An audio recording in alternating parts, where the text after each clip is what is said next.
So if you want to change the world, start off by making your bed. If you make your bed every morning, you will have accomplished the first task of the day. It will give you a small sense of pride, and it will encourage you to do another task, and another, and another. And by the end of the day, that one task completed will have turned into many tasks completed. Making your bed will also reinforce the fact that the little things in life matter. If you can't do the little things right, you'll never be able to do the big things right. And if by chance you have a miserable day, you will come home to a bed that is made, that you made. And a made bed gives you encouragement that tomorrow will be better. To pass SEAL training, there are a series of long swims that must be completed. One is the night swim. Before the swim, the instructors joyfully brief the students on all the species of sharks that inhabit the waters off San Clemente. They assure you, however, that no student has ever been eaten by a shark, at least not that they can remember. But you are also taught that if a shark begins to circle your position, stand your ground. Do not swim away. Do not act afraid. And if the shark, hungry for a midnight snack, darts towards you, then summons up all your strength and punch him in the snout, and he will turn and swim away. There are a lot of sharks in the world. If you hope to complete the swim, you will have to deal with them. So if you want to change the world, don't back down from the sharks. Over a few weeks of difficult training, my SEAL class, which started with 150 men, was down to just 42. There were now 6 boat crews of 7 men each.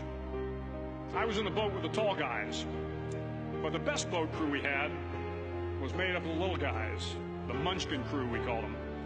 No one was over 5'5". The Munchkin boat crew had 1 American Indian, 1 African American, 1 Polish American, 1 Greek American, 1 Italian American, and 2 tough kids from the Midwest. They out-paddled, outran, and outswam all the other boat crews. The big men in the other boat crews would always make good-natured fun of the tiny little flippers the Munchkins put on their tiny little feet prior to every swim. But somehow these little guys from every corner of the nation and the world always had the last laugh, swimming faster than everyone and reaching the shore long before the rest of us. SEAL training was a great equalizer.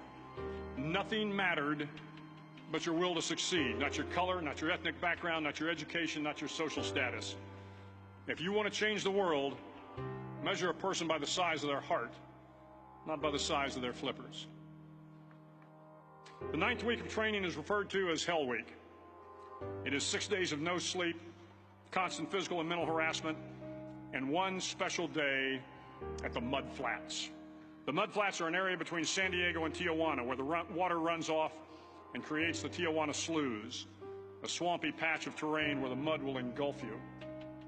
It is on Wednesday of Hell Week that you paddle down to the Mud Flats and spend the next 15 hours trying to survive this freezing cold, the howling wind, and the incessant pressure to quit from the instructors.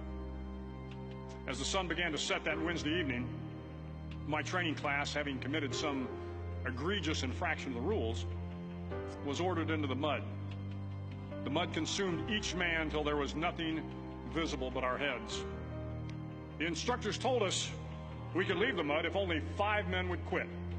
Only 5 men, just 5 men, and we could get out of the oppressive cold. Looking around the mud flat, it was apparent that some students were about to give up. It was still over 8 hours till the sun came up. 8 more hours of bone-chilling cold.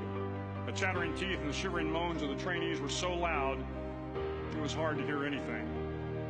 And then one voice began to echo through the night. One voice raised in song. The song was terribly out of tune, but sung with great enthusiasm. One voice became 2, and 2 became 3, and before long, everyone in the class was singing. The instructors threatened us with more time in the mud if we kept up the singing, but the singing persisted, and somehow the mud seemed a little warmer, and the wind a little tamer, and the dawn not so far away. If I have learned anything in my time traveling the world, it is the power of hope. The power of one person, a Washington, a Lincoln, King, Mandela, and even a young girl from Pakistan, Malala. One person can change the world by giving people hope. So if you want to change the world, start each day with a task completed. Find someone to help you through life. Respect everyone. Know that life is not fair and that you will fail often.